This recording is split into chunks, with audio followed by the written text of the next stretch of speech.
సాయిబాబా భక్తులందరూ కూడా నమస్కారం అండి. సాయినాథుని ఆశీస్సులతో అందరూ కూడా సుఖంగా, సంతోషంగా, అష్టైశ్వర్య, ఆరోగ్య అభివృద్ధితో ఉండాలని మనస్ఫూర్తిగా కోరుకుంటూ ఈరోజు ఈ వీడియోని మొదలు పెడుతున్నాను. ఈరోజు వీడియో ఏంటంటే, చూసి వెనక్కి నెట్టేయొద్దు బిడ్డ. ఇది వింటున్నావంటే బలమైన కారణం ఉంది. అదేంటో నిర్లక్ష్యం చేయకుండా ఇప్పుడే తెలుసుకో అని మన బాబాగారు అయితే ఈరోజు మనకి చాలా అంటే చాలా అద్భుతమైనటువంటి సందేశంతో అయితే మన ముందుకు వచ్చారండి. మరి మన బాబాగారి ఈరోజు ఈ సందేశం ఏంటి అంటే, మన బాబాగారి మాటలన్నిటికీ కూడా, అంటే మన బాబాగారు ఏం చెప్పినా సరే అన్నిటికి కూడా ఒక కారణం ఉంటుంది. ఈ జన్మలో ఎవ్వరికీ కూడా అసలు పరిచయం అనేది కాదు. ఒక భార్యగా, ఒక భర్తగా, తల్లిదండ్రులుగా, సోదరుడిగా, సోదరీమణులుగా ఎవరైనా సరే నీకు దగ్గర అయ్యారో, పరిచయం అయ్యారో అంటే దాని వెనక ఖచ్చితంగా ఒక కారణం ఉండే ఉంటుంది. కారణం లేకుండా ఏది జరగదు. కారణం లేకుండా ఎవ్వరి కూడా నీ దగ్గర రారమ్మా. ఇక ఆ కారణం తీరిపోగానే వెళ్ళాల్సిన సమయానికి అందరూ కూడా వెళ్ళిపోతారు. కాబట్టి ఇప్పుడు నీ బాబా వచ్చారు కాబట్టి నువ్వు ఏదైతే అనుకుంటున్నావో, ఎవరైతే వెళ్ళిపోతారనుకుంటున్నారో మళ్ళీ వస్తారు. ఆనందం వస్తే పొంగిపోవద్దు. వారు వెళ్ళారని దుఃఖంలో విచారించద్దు. అక్కడే కూర్చుని దిగులు పడద్దు బిడ్డ. ఏం జరిగినా సరే నీ మంచికే అనుకో.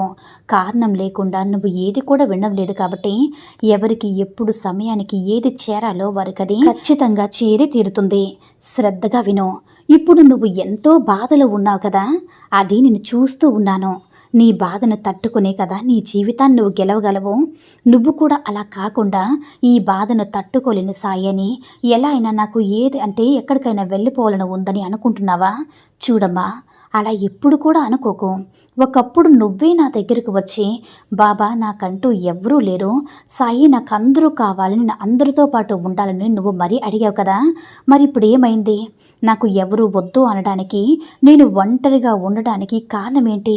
అలా ఎందుకని అనుకుంటున్నావు? అసలు నాకు ఎవరు వద్దు అన్న వాళ్ళందరినీ కూడా పంపించేసి ఎందుకు విసిగిపోతున్నావు తల్లి? ఎందుకు తల్లి అంత బాధ? ఒకటి నీకు అంటే అంత బాధ ఏంటి? ఒకటి చెప్పన తల్లి, నీకు ఎవరు వద్దు అని అనుకున్నప్పుడు నీ జీవితానికి ఒక అర్థం తెలుస్తుంది. ఏదైనా సాధించగలిగిన ధైర్యం వస్తుంది. నీ జీవితానికి అర్థం కూడా ఉంటుంది. ఈ క్షణంలో నీ మనసు అలసిపోయింది. ఏం చేయాలో తెలియక తలక్రిందులుగా అలసిపోయావు కదా. నీకు ఇలాంటి సమయంలోనే నీ యొక్క ఆలోచనని కట్టుబాటు చేసుకోవాలని ఆలోచనలో తెలియని బయటికి తీయాలమ్మా. ఈ క్షణంలో నువ్వు మాత్రమే నీకు సహాయం చేసుకోగలవు.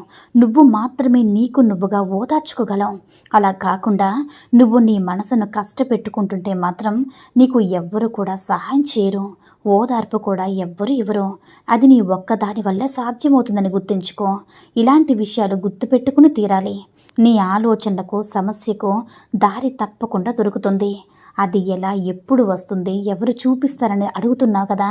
ఆశగా ఎదురు చూస్తూ ఉన్నావు కదా. ఇంకెవరు? నీ సాయి తండ్రి, నీ బాబాని చూపిస్తాడు. నీ మనసు, నీ ఆలోచనలు అన్నిటినీ కూడా నా వైపు మళ్లించు. నీ మనసును పూర్తిగా నాకు అప్పగించు. ఇక నువ్వు దేని గురించి కూడా భయపడాల్సిన అవసరం లేదు. బాధపడాల్సిన పని లేదు.